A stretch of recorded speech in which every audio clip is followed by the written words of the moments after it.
When the interstate system was first created in 1956, a map of original highways was drafted. From there, more and more interstates were built, connecting every state and major city in the country. In these maps, there were many cross-country highways, traveling thousands of miles across America.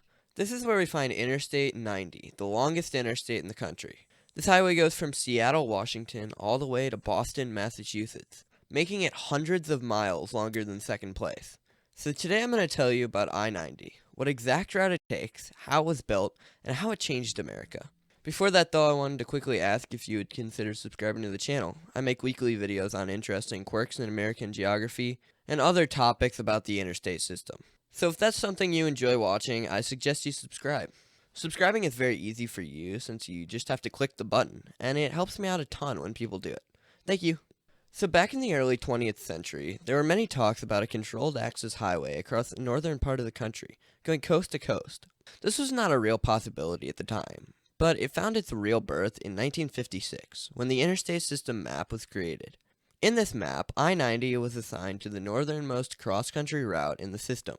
The freeway would travel along existing roads in the U.S. highway system that was previously established in place of auto trails, a type of unpaved route that was meant for automobiles in the very early 1900s. Among these U.S. highways that I-90 would follow was US 10, 87, 16, and 20. All of these routes were previously planned and made it a lot easier to build.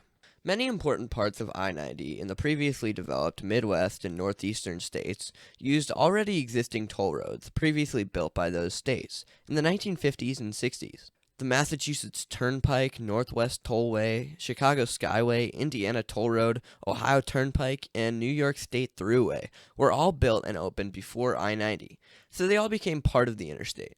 Because of this, these portions weren't required to adhere to interstate standards. This made it minorly complicated because they were forced to either upgrade those roads or just decide that they were good enough and get over it.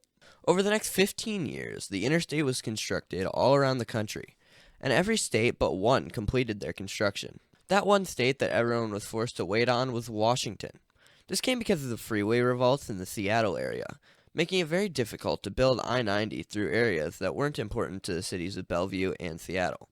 Finally, in 1993, the final portion was opened in sections throughout the city. One major part of this was the new floating bridge built to go across Lake Washington, set to be completed in 1992.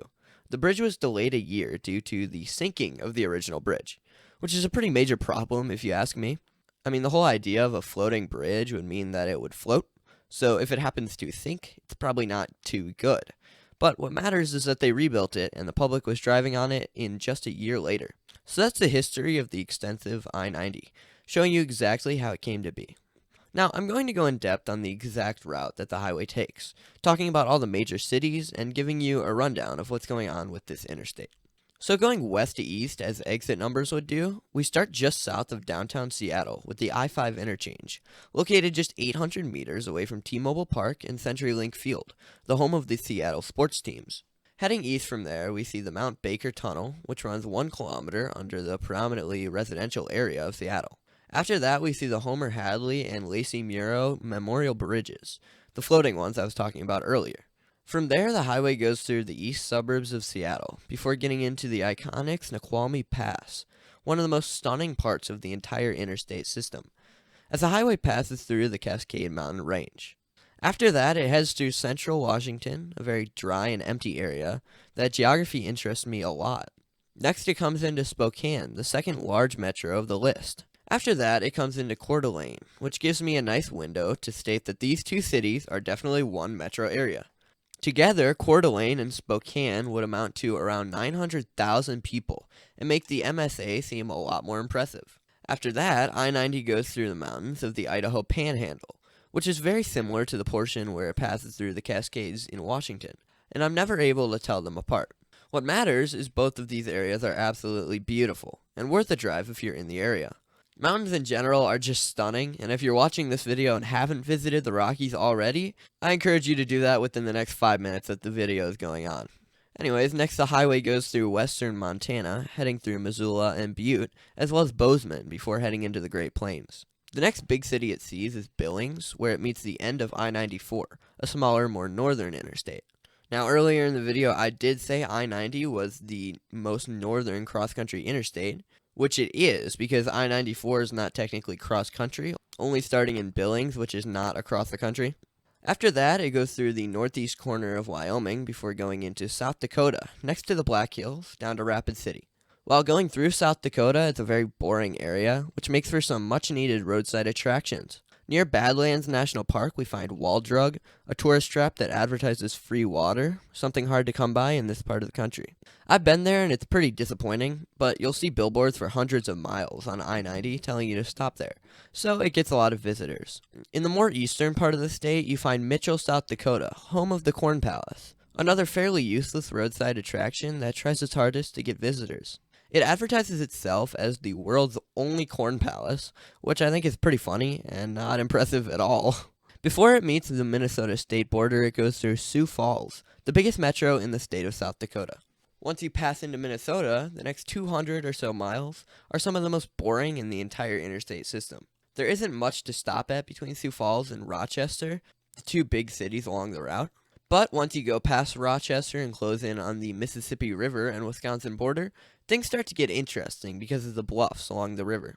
Passing into La Crosse, you'll get into the driftless area of Wisconsin, an underrated region that I think is absolutely beautiful. It's very hilly, and especially while going west, it's a nice drive. From here, it meets back up with I-94 before going past the Wisconsin Dells, home of America's biggest water park, Noah's Ark. South of there is Madison, where you get into the populated areas of southeast Wisconsin and the Chicago metro. Going into Milwaukee, you'll head south, where you find some funny little oddities.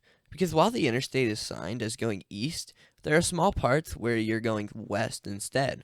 This is where we find the Tri-State Toll Road and start getting into the more expensive part of the route. In fact, 25% of I-90 is tolled, meaning that's 760 miles. This Chicago area is a pretty crazy drive, going basically right by the downtown. You can expect a lot of traffic here because it's actually the busiest section of the entire interstate, with an average daily traffic of 306,000 drivers. After that, you go into the state of Indiana and drive right by downtown Gary. On my notes for this video, all I have marked down is that the interstate is really scary here, which is the most simple explanation. Basically, it goes in between Gary Works, the biggest steel plant in the country, and the downtown area. Something about I-90 here is just off-putting, and I would highly suggest not getting off any ramps until you're through the city. Anyways, next it goes through northern Indiana, through the South Bend Elkhart area, into Ohio, where it passes through Toledo. Though, far enough away from the downtown, you won't have to worry about anything. After that, it comes into Cleveland, which is a fun little area if you're using it to go cross-country. First, it passes right by the downtown and gives you a very good view of all the buildings, as well as Progressive Field, home of the Indians, who are now called the Guardians. Once you're through the downtown, I-90 makes a sharp turn away from Lake Erie, and you drive basically right on the lake for the next small section. You follow the edge of the lake all the way until Buffalo, going through a small part of Pennsylvania, as well as Erie on your way there. In New York, the highway passes through a good number of decently sized cities, starting with Buffalo as previously stated, as well as Rochester, the second one of our list, and Syracuse over the next 150 miles. After that, you start to get into a more hilly mountainous area, passing by Utica into the capital, Albany. Getting into the final state of the long journey, Massachusetts, you go through some pretty deep wilderness you haven't seen for a long time on the highway, as it goes through the Appalachian Mountains. Next, you find Springfield and get into the northeast megalopolis. After that, the Boston Metro is where the journey ends, just south of the downtown at an absolute behemoth of an interchange, which is fitting because that's how it ends in Seattle. Just kidding, it continues a little bit longer in a massive tunnel under the water and airport before puttering out with no real reason north of the downtown, which isn't the best way to end a YouTube video, but you know, the interstate system isn't very flashy, so I gotta go with whatever they decide. So that's the entirety of Interstate 90. This 3,021-mile route passes through 13 states and 5 regions of the United States. It's one of the most iconic cross-country roads in the entire country. It's one of the most iconic cross-country roads in America. Thanks for watching. Thank you to the members this week: Ryan Devins, Hazev the Wolf, Jake Holloway, Somnam Woods, JL, Jeremy Crone, Carport, Dominic Psyche, Rosebud 4, Aaron Washington, and Bryson. All of these members are just giving me a little bit of money on a monthly basis. If you'd like to become a member, the link is in the description below, as well as the join button next to the subscribe button. All of this money is going straight into my bank account, which I will use to save up for college. I'm not using it to make any dumb purchases. It's all just going into my savings. So if you want to support me as a person and you really appreciate the videos, the membership is your best way of doing that.